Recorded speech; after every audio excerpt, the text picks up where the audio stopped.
My name is Bridgette Bryant, and I'm from Los Angeles, California. My biggest influences growing up, from the time I was very small, were Stevie Wonder, Barbra Streisand. I loved the music of Quincy Jones, and I loved Nancy Wilson. I got started in the business. First of all, I started singing in the church, like most of us do. From the time I was about 4 years old, I was in the cherubim choir. And then as I grew older, I was in the teen choir, and then every choir that I could be in. And I toured with the Reverend Darrell Coley. That was my first real paying job. But for secular music, my very first job was with Stevie Wonder. Woo woo!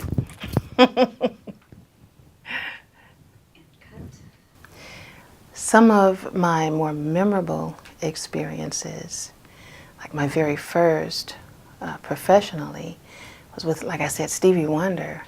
And I got a chance to make some of my closest friends and some of my more musical friends and connections at that time. It was awesome working with him. The other background singers with me at that time were Lynn Fidmont and Marva Hicks, Keith John and Kim Brewer. But I think the thing that I remember most is that as big as the audiences were and as frightening and intimidating as the just the whole experience was, Stevie was always ready and about pulling the best out of us. And it didn't matter if we were afraid at all. It didn't matter. He's like, be afraid, but do your job. You know, so I think that's what I took away from there the most. Be present, be about the music and about the moment. Allow it to happen, and just don't be afraid, or at least don't let your fear control you. That's what I learned the most. I've toured with Stevie Wonder, say that again, 3 times. Phil Collins. We went all over the world, like twice. And I got a chance to really do some great things with Phil. And one of my most memorable moments was recording the duet Separate Lives with him live. And it was the first live recording after the initial recording with Marilyn Martin, I believe the lady's name is. This was the live version on his tour, the Series tour. So that was like, wow. And it's still like, wow. Every time somebody posts it on my Facebook wall, I look at the video and I say, that's me. You know, it seemed like so many lifetimes ago, but it was me. It is me. And that is something that I'll never forget or never get over the excitement of still to this day.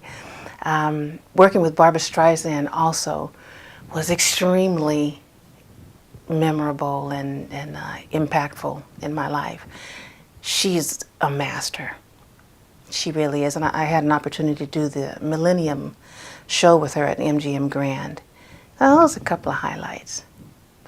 So yes, touring with some of these people, we did do television.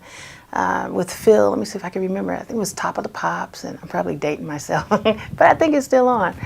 And I can't even remember all the things that we did. We did the MGM Awards. We did something else. And with Stevie, we did Oprah Winfrey. I've been on there. I've been Jay Leno, all the morning shows.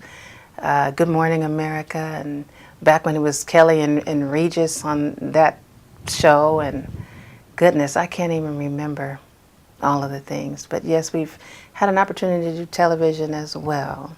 Arsenio Hall, we did that.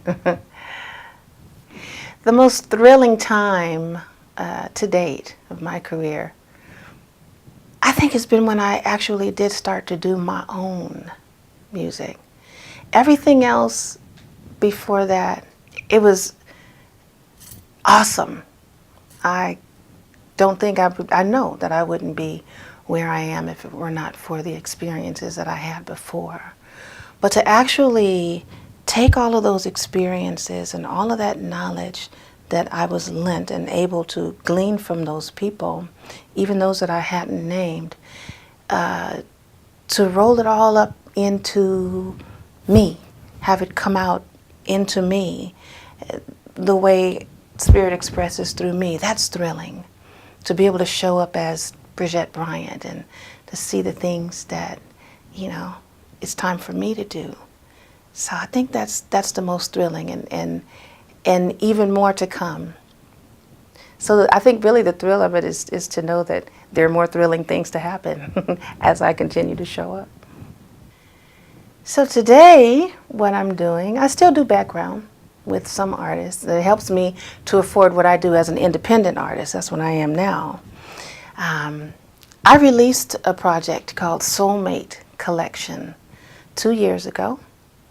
And you can look at the video of the first release called Soft Place on YouTube, but you'll find my music on CD Baby, Amazon, iTunes, anywhere you can download music.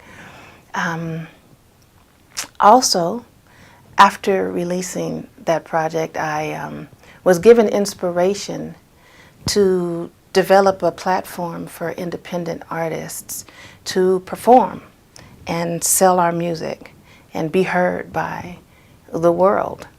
And that platform is called Indie Lounge West. The Indie Lounge West is a platform for independent artists to come and perform for various audiences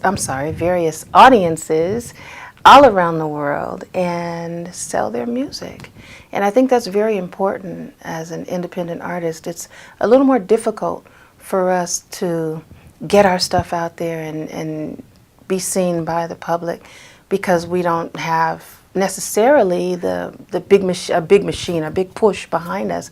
So we're doing it from our hearts and out of our own pockets and pocketbooks. And so a place to come where you can perform and be yourself and do your music and not be discriminated against. Whatever you are, whoever you are is okay is important. So that's thrilling. That's another thrilling thing that's happened for me. I do that with another independent artist by the name of Will Wheaton. So look out for that. My goal as a solo artist, as an artist, period, is to be present and show up for however I'm to be used, That's important to me. And I think that is what I've been able to get from all of my past experiences. I've had a chance to see these people show up and see the impact and feel the impact that they've had all over the world, and going to different countries where people don't speak any English, but when it comes time to sing a song as simple as I Just Called to Say I Love You, they can do it. They can't speak English, but they can sing that song. That's because the writer of that song and the performer of that song simply showed up and allowed himself to be used. And that's what I want to do. That's my goal. I just want to show up and contribute some love back to the world. That's my goal. So what it means to me to be a backup diva, I don't consider myself a diva, unless like I was told that being a diva means you know what you're doing. I do know what I'm doing, thanks to all the training that I've had. Thank God, all these people. It means a lot, because if you've done it as long as I've done it, you better know what you're doing, And if you don't know what you're doing after doing it this long, then maybe you need to do something else. But anyway, it means that I've paid close attention to all of the years and all of the experiences that got me to this point today, and that I've been able to utilize all of the things that I've learned, really just not just utilize them, but just internalize them and digest them and bring it to you. And hopefully being a part of this show will continue to put me before the people, which is what I want to do. I want to tell my story like everybody I've worked with told their story. I want to tell my story and continue hearing, downloading my stories, and then giving it to you. And this will provide an opportunity for that. I would hope for myself and the other people, divas, on this show, that same opportunity, because we all have a lot to say. And you may not be able to hear it if it weren't for such an avenue like this. So I'm thankful, and I hope to see you soon.